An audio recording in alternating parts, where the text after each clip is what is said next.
Barebel ADF babomi sous 7 personnes na boga kutu bapillé hôpital nyonso pe ba incendié ba service ya soins intensifs. Président Félix Antoine Tshisekedi Tshilombo a retiré candidature à République démocratique du Congo na Conseil de sécurité ya Nations Unies. Roi ya Belgique Philippe II akoya lisusu te pour na 61 ans ya indépendance ya République démocratique du Congo le 30 juin dengue ezalaki prévu suite ya troisième vague ya Covid-19 oyo et frappé lisusu mokili mobimba pe République démocratique du Congo basige o nyonso nde toko développer na édition ya mokolo ya lelo KNB News première chaîne d'information en continu na lingala oyo wapi na zaina plaisir pe esengo mingi ya ko présenter bino yango pe na souhaiter bino bolandi malamu. Kaka ndenge na lobaki na ebandeli ya édition ba rebelle ADF babomi au moins 7 personnes pe ba incendié hôpital moko na Boga na province ya Ituri bolanda reportage oyo. 5 civils bakoufi au cours ya nouvelle attaque moko armée mokolo ya lobi lundi 7 juin 2021 na village Boga na territoire ya Irumu na province ya Ituri. Société civile ya Irumu azali ko attribuer attaque oyo na ba combattants na ba force démocratique alliée ADF. Selon armée, 2 assaillants mususu pe ba incendié ki hôpital ya Boga. Bakufaki pe 2 armes ezalaki récupérées. Nakokima na bango ennemi a incendié hôpital ya Anglikane na Boga. Petongo ya lelo situation ezali sous contrôle ya ba forces armées ya République démocratique du Congo après attaque oyo ekomaki en pleine journée ya lobby lundi na Boga. Ndenge lieutenant Gilles Ngongo porte-parole ya forces armées ya République démocratique du Congo na Ituri alobaki. Attaque oyo esalemi na journée ya lundi peut provoquer déplacement ya ba rares habitants oyo batikalaki nanu na village après carnage oyo te ko salema ya une semaine oyo babomaki au moins 55 personnes na Boga na Tchabi. Parmi ba victimes 30 déplacés bazalaki pe lâchement abattus na site moko oyo bazalaki hébergé. Population ya contrée oyo akimaki na destination ya Uganda voisin.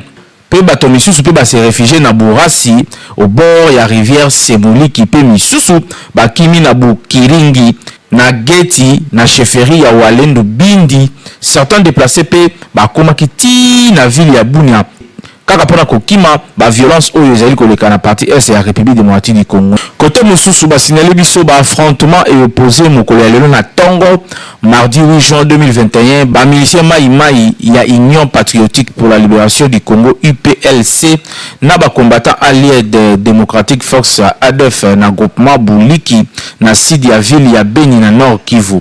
Selon ba source locale ba combattants oyo ADF ba visaki deux positions ya ba miliciens Maï oyo ezali situé na Sasa pe Kasanze. 2 positions oyo ezalaki incendiées. Attaque oyo contre position ya Kasanze et bandaki na 4h du matin heure locale. Pena oyo ya contre ya Lisasa na 7h du matin. Ba ADF bautaki na Grabin. Awa nazali na hôpital ya Kalunguta. Liboso na ngai ezali na 8 blessés par balle ndenge Meso Muindo chef ya groupement Buliki azali ko témoigner na presse locale mokolo ya lelo na Tongo.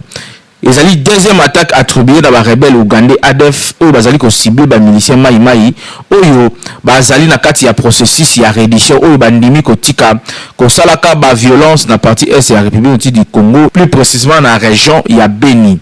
Le 25 mai eleki 2 autres positions ya ba miliciens pe ezalaki attaqué kaka na ba rebelle oyo ya ADF moko ya ba combattant ADF akufaki pe moko pe ya ba miliciens Maï azalaki blessé na bongo bazali ko continuer ko sensibiliser ba groupe armé nyonso ba tika mandoki pe ba construire kimia ensemble ndenge bandeko ya FRDC bazali ko ba po ba oyo ba kosala kiteti ba kokutana na moto ya ba FRDC na nzela na bango pe ba ko subir rigueur ya loi.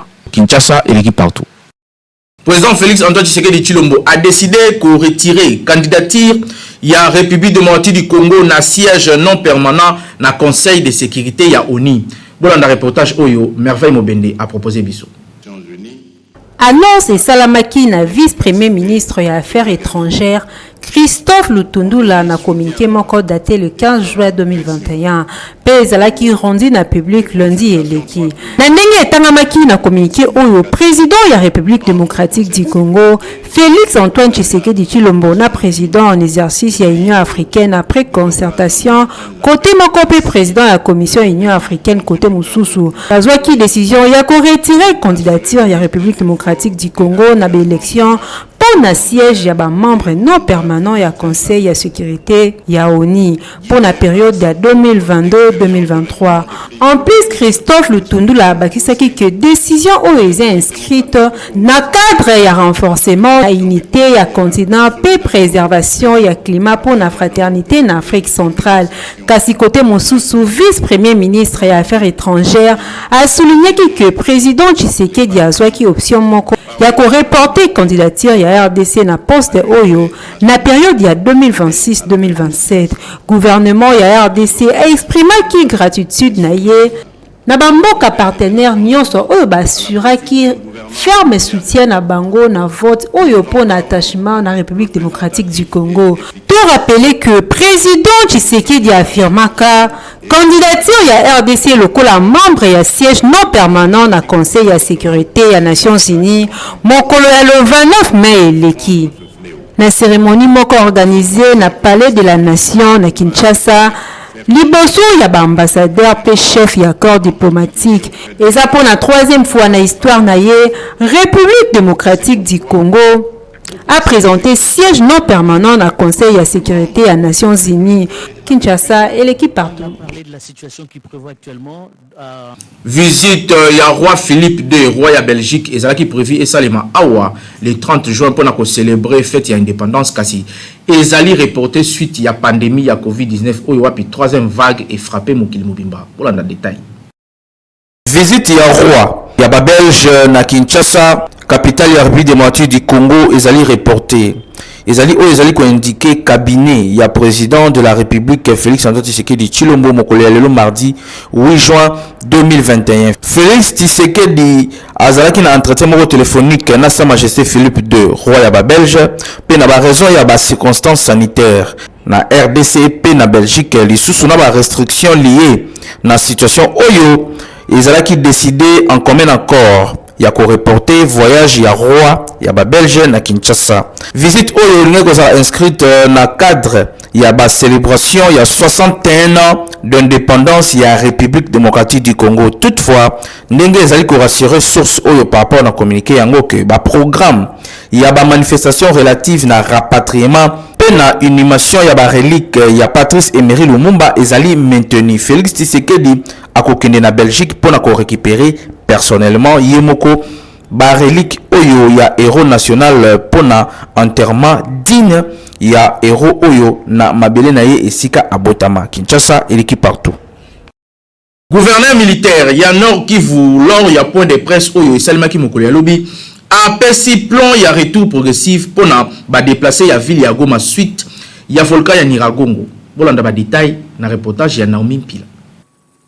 Ndenge ilobamaki lobi lors ya conférence de presse conjointe entre Premier ministre Jean-Michel Sama Lukonde na gouverneur militaire ya Nord Kivu, lieutenant général Ndima Constant, retour ya ba déplacé ya volcan Nyiragongo na ville ya Goma et kosalema progressivement selon plan publié na gouverneur militaire. Retour ya ba déplacé et kobanda lelo mardi 8 juin selon ba axe oyo Sake Goma du 8 au 9 juin, Nyiragongo Goma le 10 juin, Rutshuru Goma du 11 au 12 juin, Bukavu Minova Goma du 15 au 17 juin, Beni Butembo Lubero Goma du 16 au 17 juin, Rwanda Goma du 19 au 20 juin. Selon communiqué yango, gouvernement est assuré logistique pour un retour Oye bandi lelo kino le 20 juin. Naboye gouvernement provincial ya Nord Kivu ba annoncé pe reprise ya activité scolaire et longo na activité académique pour le lundi 14 juin prochain. Après 3 semaines d'arrêt provoqué na éruption volcanique ou esalemaki samedi 22 mai dernier.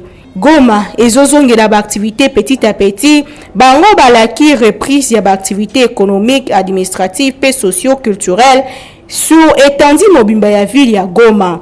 Kasi toyeba ke bahabitant ya quartier proche ya volcan Nyiragongo pe balie proche oyo ezalaki mingi ravagé na lave ya volcan bakozonga lisusu na bisika wana te. Gouvernement ekolukela bango basite d'accueil mosusu. To rappeler que au total, 230 000 personnes balongwaki Goma le 27 mai dernier après ordre d'évacuation au epesamaki na autorité provinciale suite ya séisme au ebandaki ko salema au ebandaki kolakisa présence ya lave au ezalaki non active na kati ya mabele pe probable éruption mosusu selon ba scientifique. Kasi lelo oyo ba scientifique elongo na observatoire volcanologique ya Goma affirmé que lave est stoppée pe se solidifié, donc ville ya Goma elongo na menace pe ezali stable. Kinshasa et l'équipe partout.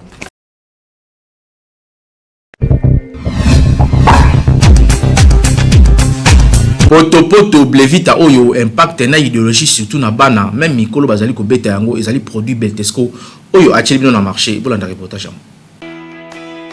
Kaka ndenge amesana na ye kosunga population congolaise Beltesco aye lisusu na blevita oyo ezali potopoto kitoko riche en protéines pe vitamines. Sachet moko kaka ya pamba ya blevita eza na essentiel ya ba éléments nutritifs nécessaires pour le développement pe kokola kitoko ya mwana na yo yoka. Blevita oyo eza mélange ya 4 types ya farine. Lokola farine ya masangu oyo ezali riche na ba nutriments ya énergie. Farine de bleu riche na ba vitamine B1 pour le système nerveux. Farine ya loso riche na fibre pour la digestion moko ya malamu. Farine ya soja riche na oméga 3 pour le développement ya kitoko pe pour na cerveau ya mwana na yo na misu. Kobosa na te ba tchepe miliki na kati pour na calcium oyo ezali nécessaire pour na développement ya mikuwa. Poto blevita ekopesa énergie pe makasi na mwana na yo chaque jour pour na kosakana kitoko.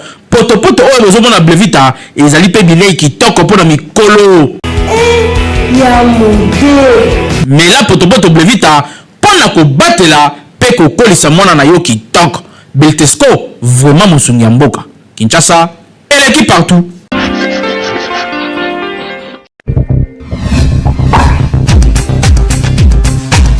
Le Lomo Kilimobimba ils ont célébré journée internationale ya ba océan. Naomi Pilande azali ko pesa biso ba détail océan nde nini. Et ça la kanini avantage nango na bomo ya bato. Bolanda ba détail na reportage oyo. Mokolo ya lelo mokili ezo célébrer journée mondiale des océans. Journée célébrée le 8 juin chaque année, journée des océans ezali na mission ya ko rappeler rôle ya ba océan oyo ezali source ya vie na mokili mobimba. Balobalo c'est la vie ko batela bibale mai pe ba océan na biso ezali moko ya ba moyen ya ko conserver bomoi ya mokili mobimba. Initié il y a 10 ans l'occasion ya sommet de la Terre et des Nations Unies au esalemaka na Rio de Janeiro na juin 2011. Journée de l'océan ezali occasion à sensibiliser à la santé des océans, pe meilleure gestion ya ba océan, pe ba ressources na yango. Journée yango ezalaka célébrée sur le 5 continents na occasion d'activité ya ndenge na ndenge ezalaka organisée. Tobosana te que nyonso o tosalaka na ba communauté na biso ezalaka na ba effet positif to négatif sur ba océan. Mai elekaka na ba océan na biso na atmosphère sima na mabele yambo ezonga lisusu na mai ba ressources ya mai ezali limité na mokili yango importance ya kobatela ba bassin hydrographique na biso po toyebi ke moto akoki ko vivre te sans mai, donc l'eau c'est la vie. Journée à l'élo ezali na ba objectif lokola adoption et nouvelle perspective oye ko accompagner ba individu ba réfléchir sur mai pe signification na yango na vie na bango, sensibilisation d'un grand nombre de gens sur beauté et diversité oyo ba rivière pe ba océan na biso ezo renfermer ko senga changement la mentalité pe ko luka ko motonde akoma gardien de eaux pour na ko préserver ba génération future. Et c'est que 90% des 10 espèces de poissons les plus pêchées sont en voie de disparition et près de 50% des autres espèces commerciales sont menacées dans l'industrie de la pêche. toyeba lisusu ke 80% de pollution ya baocéan eutaka na mokili, donc moto nde abwakaka badeshe bagaz mpe biloko ya ndenge na ndenge oyo ezali kobebisa mai. Lelo oyo décide kobatela mai mpe changer comportement na yo po guerre oyo ezali koya ekozala nde guerre ya mai. Soki mai ezali te mokili ekosurvivre te. Kinshasa eleki partout.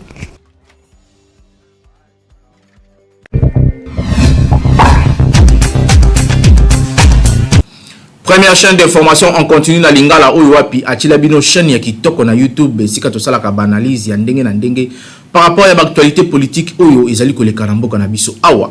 Émission oyo déjà ezali en ligne tambola avec Joseph Mokobe.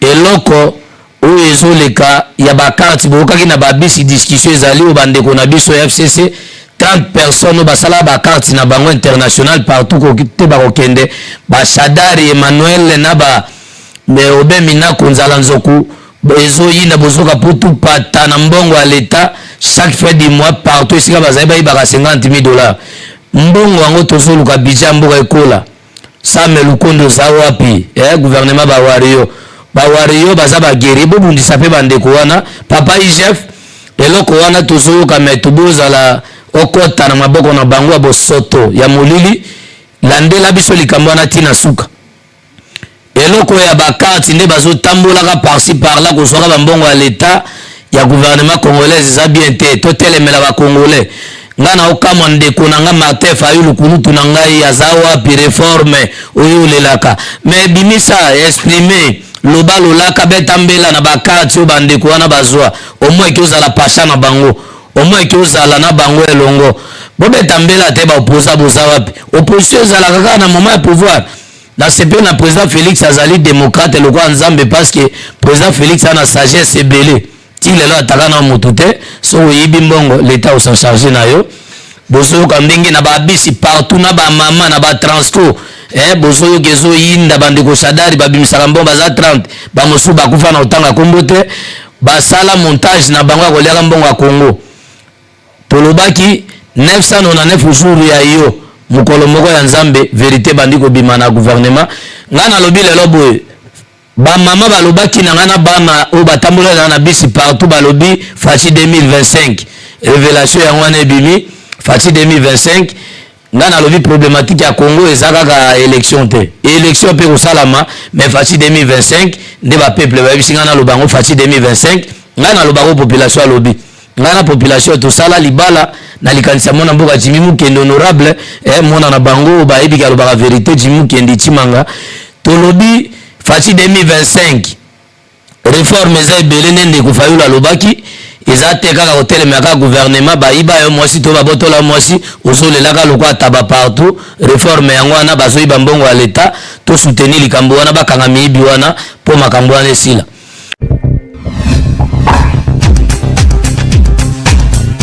Papa abombisaka yo mbongo ya libala pona dot na bino kasi mama a préféré kolia yango. Magazine KNB akitisaki micro na terrain pona kotuna na ba mama est-ce que libala oyo ekozala to ekozala te reportage ya Peggy Ilunga na Merveille Mobende.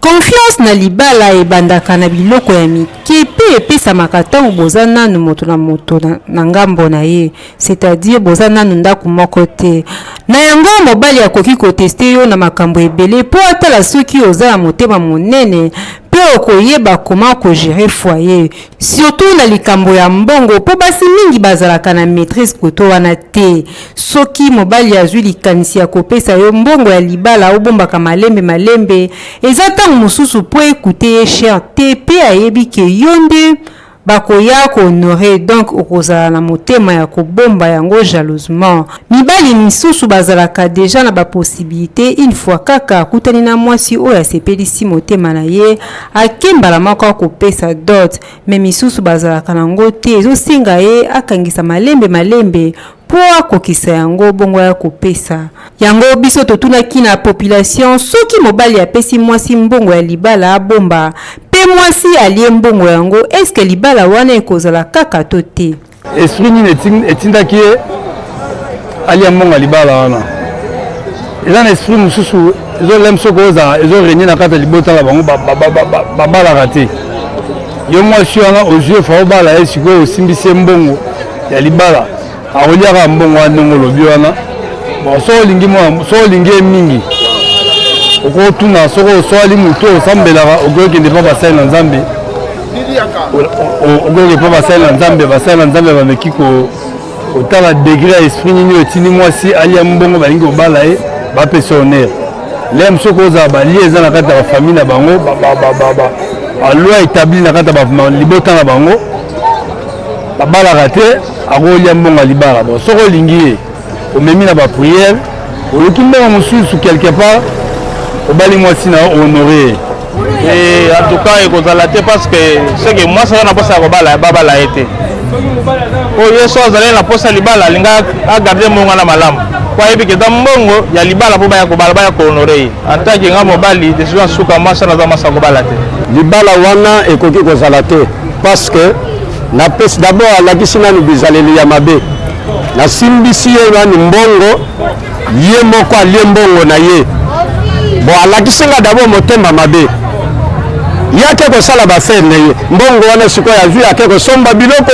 asali bafere libala wana ekoki kozala te puisque alakisi na motema mabe déjà na bandi na libanda olena mbongo boso oye na ndako wana eza nde obuki isu nyonso wana confiance te donc d'office fo akende kaka akende libala ozala mobali alimbisa mwasi na ye alimbisa ye alwaka mbongo mosusu akebala mwasi te mwasi ofele azala te mobali alwaka mbongo mosusu akende apesa abala mwasi na ye mawana makambo alandela ngo nsima mbu asimbisi yo mbongo ya libala na mboko ya pasi oyo ya Fati Beton ozwi mwa $1200 ke bomba ya mpo ya libala eza honneur na yo ozwi mbongo wana olie sevede eza mposa libala te na nga ndeko na ngai akotya ozemo yo afanda ya ndako ya bongo opesa moko libala moya mile eza liaki parce que basala mwasi na mobali na monde lelo fo tosungana misala eza te ntango mobali azwi mbongo apesi yo mwasi fo ozala na confiance ya mobali na yo kobima mbongo wana kosamba te mobali aza yango projet ntango mobali akotya na ndako mpe apesi mbongo te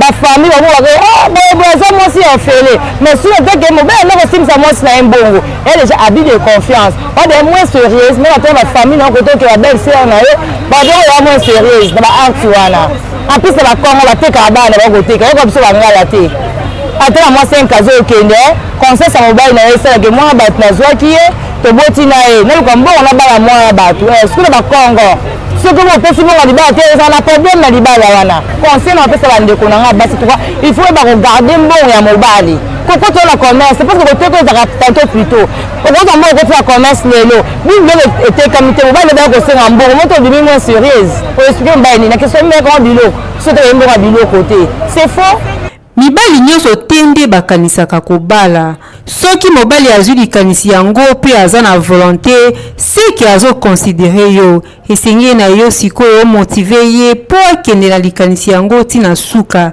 eza te ke mobali azoluka mbongo na ye na pasi mpo aya kohonore yo na nsima yo ozwi mbongo nyonso olie en tout cas ebayisaka makasi bandeko basi nyonso oyo bazalaka na bizaleli wana botika mpo eza malamu te. Kinshasa et l'équipe partout.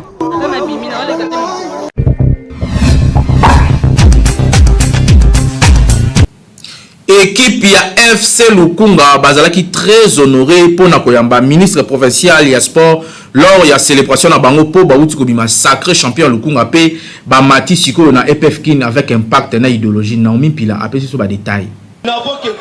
Terrain régie et refoula qui foule Mokoya dimanche au 6 juin à occasion de la célébration ya champion Lukunga.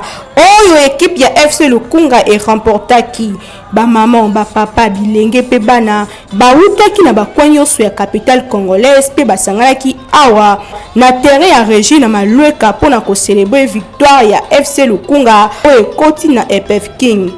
Grande célébration au Salemaki na présence ya autorité ya ndenge na ndenge, notamment présence remarquable ya ministre provincial ya sport et loisirs ya ville province à Kinshasa, son excellence Paulin Hildo Babanga. Si mot de circonstance pe prière, autorité ba défilé qui na podium pour na ko féliciter équipe ya FC Lukunga. Oyo après 36 ans ya patience lelo ba remporté championnat ya Lukunga pe batie pa na EPFKIN 2020-2021. Présent na cérémonie yango, Jean-Pierre Moutangala, président de FC Lukunga, a félicité qui équipe et a senga ki bango ba travailler lisusu mingi pona ko remporter ba compétition misusu kasi ba bossa na kotia nzambe liboso te. Ezwa ki e maloba mwana ya mabele ndenge babengaka ye koloba son excellence Paulin Hulot Babanga, ministre provincial ya sport et loisirs, a encouragé qui FC Lukunga pe a félicité ki bango. C'est sous ba fanatique néo sur Lukunga. Le Sénat bengaka équipe ya Lukunga eza héritage o batike la biso. Eza likambo ya mutu moko te. Eza likambo ya biso nyonso bana Lukunga. Malgré la humiliation, malgré le choc autour de l'équipe Nabiso, mais pour les maquiller na beaucoup de cette équipe Nabino, qui l'équipe Nabiso qui n'a souka quand on a victoire, en tout cas tout l'idée de la Maboko qui se fait.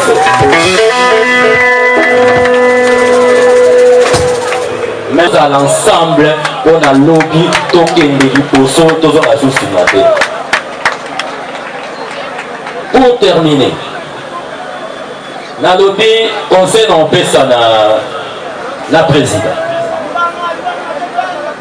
Il faut apporter la sécurité comme d'habitude. Il faut que ça l'ensemble. Au milieu de l'Assemblée, président,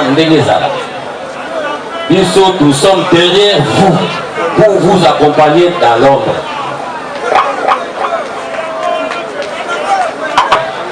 Mais en tant que dans un secteur, il y a sport et loisirs, il y avait des Kinshasa. Na kotika kabino ata mokolo moko te. Quel que soit le sentiment, nous avons un entretien. Puisque nous avons un match, l'objectif n'est plus un match. La couleur, mettez des moyens, nous tous, pour le développement de notre notre équipe FC Lukunga. Kasi lokola un bon papa, Paulin Hulot Babanga ayaki maboko pamba te, amemelaki ba joueur ba G ba Vares, ba ballon meke ba kisele yango enveloppe vimba oyo aremetaki na président équipe tala ndenge epesamaki na esengo. Ba joueur motivé, population de Sengo, ministre provincial à sport et loisirs Paulin Hulot alaki ko soutenir FC Lukunga tina suka, surtout que azali pe mwana ya Lukunga ye moko mwana ya mabele. Boyende ezalaka kotombo la jeunesse pe sport ezali ko benga na ba antivaleur na société na biso. Son excellence Paulin Hulot Babanga bana malweka baleli ko e bango tala ndenge bazobina Kinshasa eleki partout.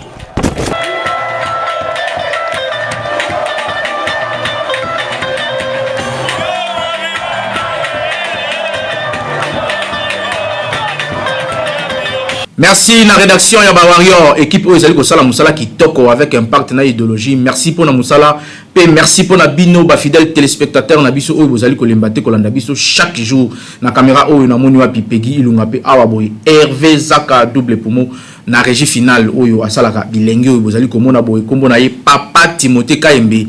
Merci pour na musala makasi oyo ezali ko sala awa na rédaction ya KNB News oyo to bengaka rédaction ya ba Warrior na sepeli mingi pour la présentation ya mokolo ya lelo oyo wapi nazalaki na lofundu pe elengi ya ko présenter bino édition oyo tukute na mikolo ezali ko ya me boyebi toujours que coordination ya KNB News et simbami na yemoko grand lion ya communication Jimmy Mukende Chimanga kasi ngai na bino tukute na mikolo ezali ko ya en entendant ndenka to mesana koloba Kinshasa et l'équipe partout. Oui.